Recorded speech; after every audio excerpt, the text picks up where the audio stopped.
મિત્રો, ઓમ નમઃ શિવાય.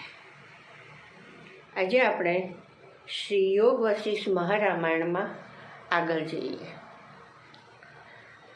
એમાં શ્રીરામ જે સંસારમાં ઊભા કરેલા સંસારમાં અને સમગ્ર જગતમાં જે વસ્તુ, વ્યક્તિ, વિષયો અને પદાર્થ રહેલા છે એના અંગેના એ વિચારો પોતાના કહે છે. એ જણાવે છે, શ્રી રામ કહે છે કે આ જગતનું સ્વરૂપ પરિણામે અત્યંત અપ્રિય છે, છતાં તે ઉપરથી મનમોહક છે.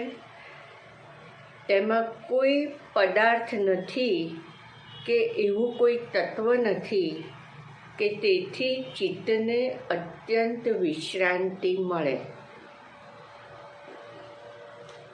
ફરીથી શ્રી રામ કહે છે કે આ જગતનું સ્વરૂપ પરિણામે અત્યંત અપ્રિય છે, છતાં તે ઉપરથી મનમોહક છે. તેમાં એવો કોઈ પદાર્થ નથી કે એવું કોઈ તત્વ નથી કે તેથી ચિત્તને અત્યંત વિશ્રાંતિ મળે. આગળ, બાલ્યાવસ્થા કેવળ રમતગમત કરવાની ચપળતામાં ચાલી જાય છે. યુવાવસ્થામાં મનરૂપી મૃગ શરીરની વૃત્તિઓ સંતોષવામાં જીર્ણ થઈ જાય છે અને વૃદ્ધાવસ્થામાં શરીર જર્જરિત થઈ જાય છે. આમ એકે અવસ્થામાં પુરુષાર્થ થઈ શકતો નથી. લોકો કેવળ પરિતાપ જ પામ્યા કરે છે. આગળ, હે પિતા, પુત્રોને, સ્ત્રીઓને અને ધનને ભ્રાંતિથી રસાયણ જેવા ઉપકારી માનવામાં આવે છે, પણ તે કોઈ અંતકાળે કામ આવતા જ નથી. અંતકાળમાં તો બહુ રમણીય વિષયો પણ ઝેરની જેમ દુઃખદાયી જ થાય છે. ફરીથી, હે પિતા, પુત્રોને, સ્ત્રીઓને અને ધનને ભ્રાંતિથી રસાયણ જેવા ઉપકારી માનવામાં આવે છે, પણ તે કોઈ અંતકાળે કામ આવતા જ નથી. અંતકાળમાં તો બહુ રમણીય વિષયો પણ ઝેરની જેમ દુઃખદાયી જ થાય છે. આગળ, વૃદ્ધ મનુષ્ય દેહ પડવાના સમયમાં ખેદ પામે છે, વિષમ સ્થિતિને પ્રાપ્ત થાય છે અને પુણ્યના સંગ્રહ વગરના પોતાના કૃત્યો સંભાળીને મનમાં બળ્યા કરે છે. ફરીથી, વૃદ્ધ મનુષ્ય દેહ પડવાના સમયમાં ખેદ પામે છે, વિષમ સ્થિતિને પ્રાપ્ત થાય છે અને પુણ્યના સંગ્રહ વગરના પોતાના કૃત્યો સંભાળીને મનમાં બળ્યા જ કરે છે. આગળ, નાચી રહેલા મોરના પીછા જેવું મનુષ્યનું ચપળ ચિત્ત પ્રથમ શરીર સુખની અને ધનની લાલચથી ધર્મને અવકાશ ન રાખે એવી ક્રિયાઓ પાછળ દિવસો ગાળી નાખે છે. એટલે પછી તે કયા ઉપાયથી વિશ્રાંતિ પામે? ફરીથી, નાચી રહેલા મોરના પીછા જેવું મનુષ્યનું ચપળ ચિત્ત પ્રથમ શરીર સુખની અને ધનની લાલચથી ધર્મને અવકાશ ન રાખે એવી ક્રિયાઓ પાછળ દિવસો ગાળી નાખે છે. એટલે પછી તે કયા ઉપાયથી વિશ્રાંતિ પામે? આગળ, સગળા શત્રુઓને હરાવ્યા પછી અને ચારે બાજુથી લક્ષ્મી પ્રાપ્ત થયા પછી સંસાર સંબંધી સુખો ભોગવવા લાગીએ છીએ ત્યાં તો કોણ જાણે ક્યાંથી મૃત્યુ અચાનક ચાલ્યું આવે છે. ફરીથી, સગળા શત્રુઓને હરાવ્યા પછી અને ચારે બાજુથી લક્ષ્મી પ્રાપ્ત થયા પછી સંસાર સંબંધી સુખો ભોગવવા લાગીએ છીએ, ત્યાં તો કોણ જાણે ક્યાંથી મૃત્યુ અચાનક ચાલ્યું આવે છે. આગળ, આ સંસારની જે પ્રવૃત્તિ છે તે વર્ષા ઋતુના પાણીના પરપોટાની જેમ અસ્થિર છે, છતાં તે પ્રમાદી લોકોના મનમાં લાંબા કાળ સુધી સ્થિર રહેવાની પ્રતીતિ કરે છે. ફરીથી, આ સંસારની પ્રવૃત્તિ વર્ષા ઋતુના પાણીના પરપોટાની જેમ અસ્થિર છે, છતાં તે પ્રમાદી લોકોના મનમાં લાંબા કાળ સુધી સ્થિર રહેવાની પ્રતીતિ કરે છે. આગળ, યૌવનમાં શોભા પામેલા શરીરના ગુણો ઘડપણમાં જર્જરિત થઈને દૈવ ગતિથી એવા નાશ પામી જાય છે કે તેઓ યૌવનમાં હતા એવો પણ વિશ્વાસ રહેતો નથી.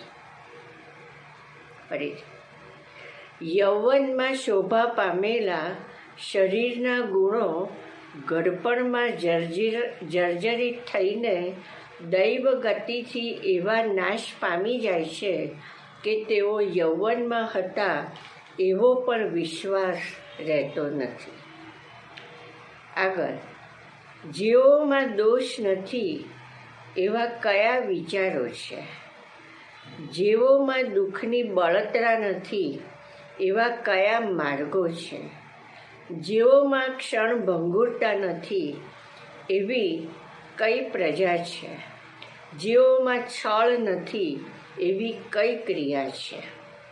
ફરીથી, જેઓમાં દોષ નથી એવા કયા વિચારો છે, જેઓમાં દુઃખની બળતરા નથી એવા કયા માર્ગો છે, જેઓમાં ક્ષણભંગુરતા નથી એવી કઈ પ્રજા છે, અને જેઓમાં છળ નથી એવી કઈ ક્રિયા છે. આગળ, સર્વ સ્થળમાં પર્વતો પથરાના જ છે, વૃક્ષો લાકડાના જ છે, પૃથ્વી માટીની જ છે, પ્રાણીઓ માંસના જ છે, તેઓમાં મનુષ્ય કેવળ નામરૂપના સંકેતો બાંધેલા છે, એ સિવાય બીજું કંઈ છે જ નહીં. સર્વ સ્થળમાં પર્વતો પથરાના જ છે, વૃક્ષો લાકડાના જ છે, પૃથ્વી માટીની જ છે, પ્રાણીઓ માંસના જ છે, તેઓમાં મનુષ્ય કેવળ નામરૂપના સંકેતો બાંધેલા છે. વાસ્તવિક રીતે તો સર્વે પંચમહાભૂતના વિકાર જ છે, એ સિવાય બીજું કંઈ જ નથી. સંસારની કલ્પના આકાશની લતાની ફળની જેમ મિથ્યા છે, છતાં પણ તેનું મહત્ત્વ એટલું બધું વધી ગયું છે કે તેને લીધે લોભના વિભાગોથી દુઃખી થયેલા લોકોના મનમાં પરમાત્માના નિરૂપણની વાત ઉદય પામતી નથી. ફરીથી, સંસારની કલ્પના આકાશની લતાના જેવી મિથ્યા છે, લતાના ફળની જેમ મિથ્યા છે, છતાં પણ તેનું મહત્ત્વ એટલું બધું વધી ગયું છે કે તેને લીધે લોભના વિભાગોથી દુઃખી થયેલ લોકોના મનમાં પરમાત્માના નિરૂપણની વાત ઉદય પામતી નથી. આગળ, જગતમાં હમણાંના લોકો વિષયોમાં આસક્ત રહે છે અને અનેક પ્રકારની કુટિલતા ભરેલી કુશળતામાં તત્પર રહે છે. સજ્જન તો સ્વપ્નમાં પણ જોવા મળતો નથી અને સઘળી ક્રિયાઓ અવશ્ય દુઃખને ઉત્પન્ન કરે એવી જ છે. તો મારે આ જીવિત રૂપ દશા શી રીતે પસાર કરવી તે હું જાણતો જ નથી.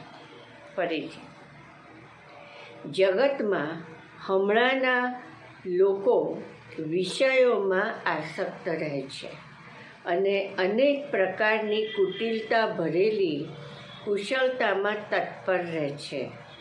સજ્જન તો સ્વપ્નમાં પણ મળતા જ નથી, જોવા મળતા નથી, અને સઘળી ક્રિયાઓ અવશ્ય દુઃખ ઉત્પન્ન કરે એવી જ છે. તો મારે આ જીવિત રૂપ દશા શી રીતે પસાર કરવી તે હું જાણતો જ નથી.